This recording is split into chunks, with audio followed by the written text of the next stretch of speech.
السلام عليكم ورحمة الله وبركاته. ازيكم عاملين ايه؟ يا رب تكونوا بخير. النهاردة هقول لكم على حاجة جميلة جدا وسريعة. يعني مثلا قمت نص الليل كده وعايزة تاكل حاجة، دي بواقي لحمة قطعتها قطع زي ما انتم شايفين كده، قطع صغيرة. ومعايا هنا بصلتين صغيرين كده قطعتهم قطع زي ما انتم شايفين صغيرة بردك. وهنا فلفل احمر واخضر، اي فلفل عندك يعني. وبهارات لحمة، شوية قرفة صغيرين. يلا بينا. اول حاجة هحط اللحمة الاول. بسم الله. طبعا مش هنكتر الزيت، هي معلقة زيت لان اللحمة يبقى فيها كريمية شوية. بسم الله. هنعمل احلى سندوتش. طبعا انت قايمة وعايزة حاجة تفتح نفسك زي ما انتوا شايفين كده، هعمل لكم احلى سندوتش وسريع، ما ياخدش في ايدنا 10 دقايق. خلاص كده شوحتين بس، حاجة بسيطة، واقوم حاطة البصل زي ما انتوا شايفين كده، قطع صغيرة جدا. انا عملت لكم قبل كده بواقي الفراخ، ودي بواقي من اللحم اهي. احنا في ايام جميلة قوي، ولازم نحافظ على اي حاجة، كل حاجة غالية نار. دي تبقى حلوة قوي في عشا برضك اهي.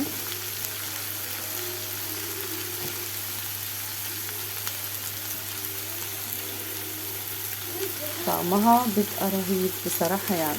هنحط بقى شوية البهارات بتاعتنا، بهارات اللحمة اهي. نحط شوية كمان، نحط شوية قرفة صغيرين كده اهي. ما شاء الله ريحة جميلة جدا اهو. نحط بقى الفلفل اهو. انا مش مكترة، حابة تكتري انتي تكتري اهو. الريحة بتاعتها جمال بصراحة يعني، في منتهى الجمال. هوريكم بقى اجيب بقى العيش. هجيب رغيف العيش كده واقول لكم نعمله ازاي اهو. بجد والله الريحة في منتهى الجمال، البهارات معاها جميلة جدا.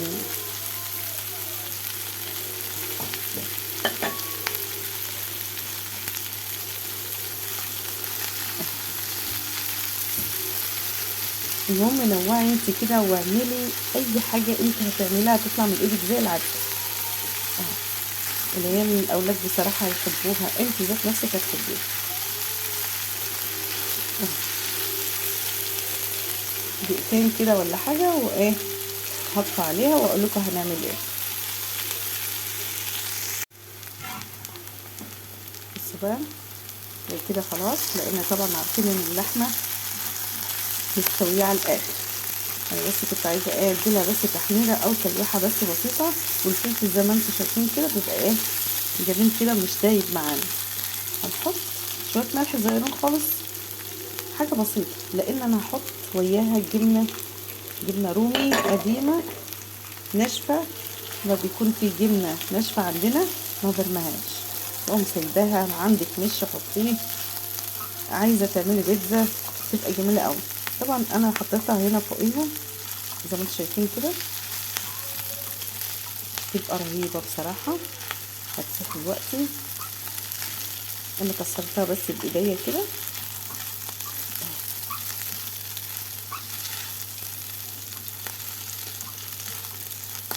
شايفين انا هديت النار بحيث ان هي تسخن.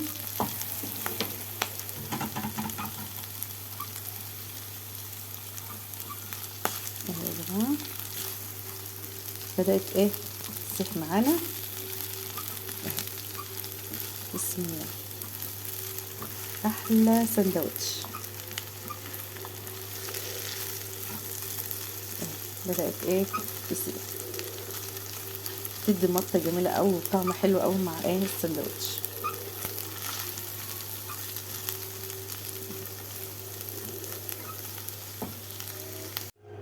بصوا بقى بجيب ايه الرغيف، بحطه في المقلاية زي ما انتم شايفين كده اهو، حاجة بسيطة خالص اهي.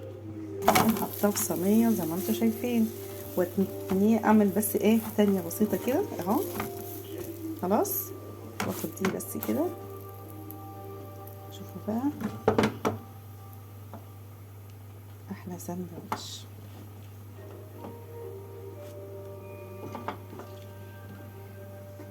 مش هتحتاري ولا اي حاجة خالص اهو. شايفين شايفين السندوتش ده اهو. نجيبه كده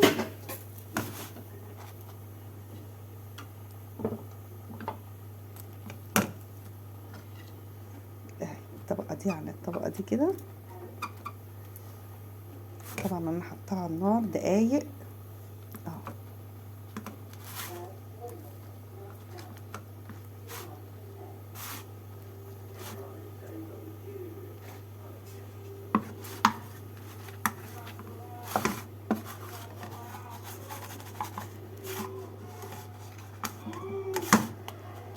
بصوا كده خدش في ايدينا ثواني، وهقلبه كده.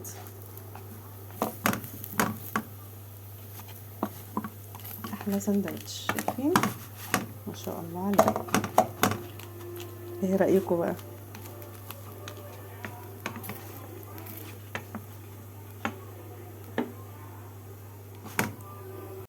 وبكده عملنا احلى سندوتش زي ما انتم شايفين كده. شايفين جميل جدا، الريحة في منتهى الجمال، الطعم هتدوقوه وتجربوا كده وتشوفوا اهو. شايفين احلى سندوتش، هتعملوه ان شاء الله وتجربوه كده وتقولوا لي ايه رأيكم. والسلام عليكم ورحمة الله.